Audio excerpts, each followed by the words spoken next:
Hey, Bulls and Bears. It is Thursday, June 17th, 2021. Thank you for joining me. We've got another dose of economic reality for you today. Thank you for joining in. We're going to talk about the new jobless numbers and get back into the housing market.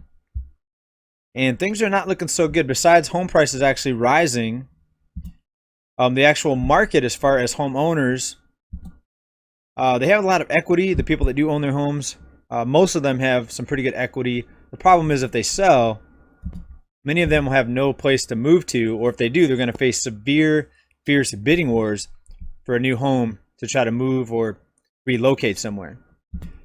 But we still have over 2 million people behind on their payments, not much improvement there. Still way worse than we were pre-shutdown recession, which was about 1 year and 3 months ago now that began. Also, the jobless numbers, let's talk about that. Still not recovering. Let's take a look there, and let's start right there. Jobless claims show surprise increase to the highest level in a month. Surprise, surprise, right? So total of 412,000 new jobless filings. And let's bring up our chart here out of CNBC. This is not looking good. At this rate of decline in new jobless filings, we're a few years off from getting back to where we were pre-shutdown. And even if we do get back to the numbers that were there pre-shutdown, are these good jobs? Or are these low-paying service sector jobs where people, for the most part, are still going to have to rely on public assistance? Debt is going to continue to go higher and higher for all the people because the cost of living is continuing to outpace wages. Right? Now think about all the money that they've thrown at this problem. Between 20 and 25% of all money in existence printed just since the shutdown recession, just in the past year or so.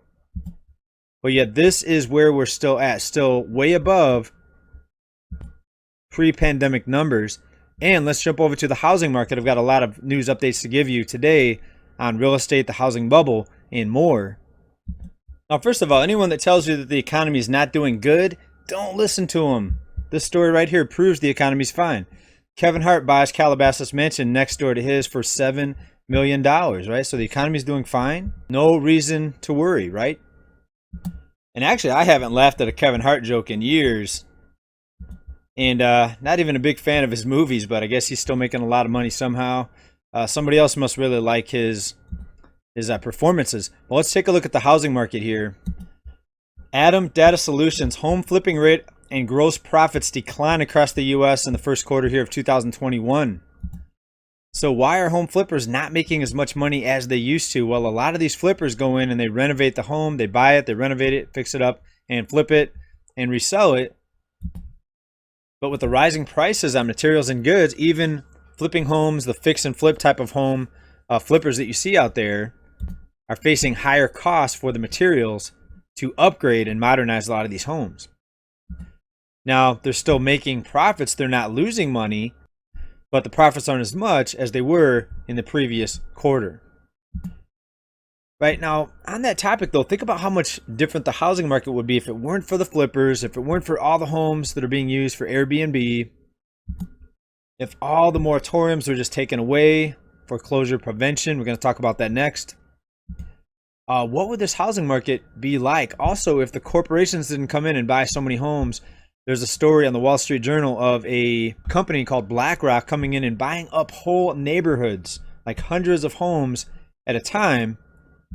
And essentially the people that were bidding on those homes to buy, some of them have to go ahead and just rent from BlackRock because BlackRock came in and outbid a lot of people who wanted to buy a home to live in. But the question is, where does it end? This is a profit over people system here that we're in right now. What's going to prevent some mega institution that's getting backed by the Fed with endless streams of fiat money? What's going to stop them from coming in and buying even more homes? Where does it end? Will it ever end? Or ultimately, is it going to be a nation full of renters?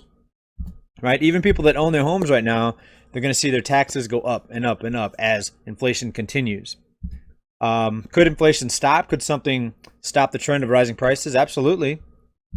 But unless something big comes in to interrupt this system, it is inflation to the moon. And I'm not sure what homeowners are going to do when their tax assessments keep going up and up and up. And a lot of people that own their home, especially retired people, they're not getting more income being retired. Maybe a little bit of a bump, maybe a 1 1.5% bump on Social Security or something like that. But a lot of retired people, even though they may own their home, they're still going to see some big trouble with these rising property prices, rising insurance costs, rising costs to fix and repair. A new roof is going to cost you a lot more now than it did just a few years ago. And unless we get some manufacturing here and some people in the labor force that actually want to do some real work, then things are just going to get more and more difficult. I'm not sure how most people are going to handle this. But let's go down to this next article here. May foreclosure starts up 36% year over year, even with the moratoriums in place. Why are foreclosure starts up 36%? You may want to ask yourself that question. Now, in many cases, the banks cannot finish or take the home back. They can start the foreclosure proceedings in anticipation that they'll be able to foreclose on the home someday. But right now, you still have the moratorium. What's going to happen after it expires? Will it be allowed to expire? And again, if the economy is so good, why can't they just let it expire? Why do over 2 million people still need assistance in the foreclosure prevention? Oh, that's right. I almost forgot. The economy is doing good because Kevin Hart bought another home for $7 million.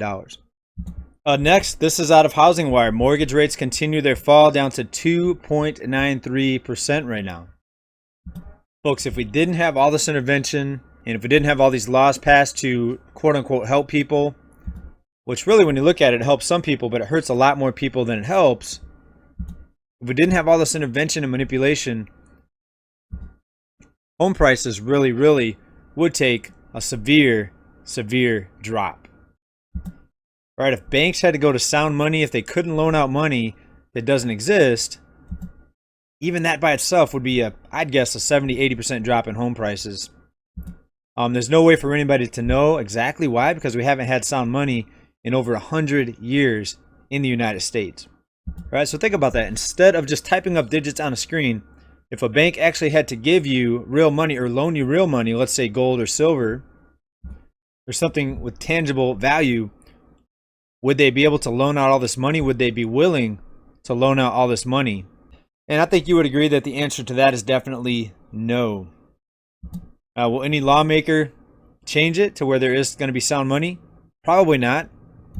But I think after a lot of pain, after the hyperinflation bankrupts most of the population, and when people finally wake up and see what's happening with the wealth transfer up to the mega corporations, the super wealthy, and companies like BlackRock buying up whole neighborhoods, I think people may someday wake up. You would think with 2 million people still in mortgage forbearance and households totaling about 25 million people and households behind on their rent, you would think that would wake people up. But people have been fed the line that this whole situation just came about because of the shutdowns. Well, no, things were bad before the shutdowns and things are going to get worse even though there's a big recovery going on. Just ask Kevin Hart. All right, everybody, that's it for today. Hope you're good. Stay well. Let me know what you think down in the comments. Hope you're stacking. I'd like to know what your preps are, what you're stacking. I'm getting more canned goods, more silver, tons of bottled water, ready for this thing to unfold. No matter which way, if it's deflation, inflation, it's going to be rough. Inflation is actually going to be even worse than deflation. Deflation would actually be the cure, as long as they didn't come back in with the same poison that they came in with before, which was unlimited QE, debt to infinity, money printing to the moon, you name it. Thanks, everybody. Stay well. Bye for now. Peace.